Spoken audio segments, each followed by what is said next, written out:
by itself, this letter would be like a gross abuse of power. And that's where the DeSantis administration stepped in. So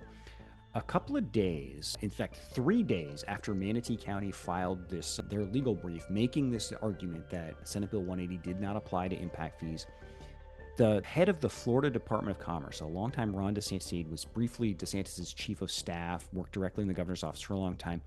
sent a completely out of the blue letter to Manatee County claiming they had just become aware of this controversy and essentially arguing in this letter that yes, you're raising impact fees would be a violation of Senate Bill 180. That's the position of the Department of Commerce. And what was particularly wild about this letter is the DeSantis aide who wrote it, Alex Kelly, a guy who, like I said, is the secretary of the Florida Department of Commerce now, like explicitly threatened Manatee County if they went ahead with this impact fee increase, like going so far as to threaten to withhold state funding for,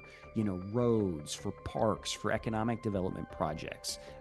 Quote, this was a quote, if the board chooses to continue down this path, the consequences are inevitable, he wrote. Like, by itself, this letter would be like a gross abuse of power. You have one of the governor's closest aides literally thuggishly threatening to punish an entire community, the people who live and work in Manatee County, that drive on its roads, that play in its parks, that use its green spaces,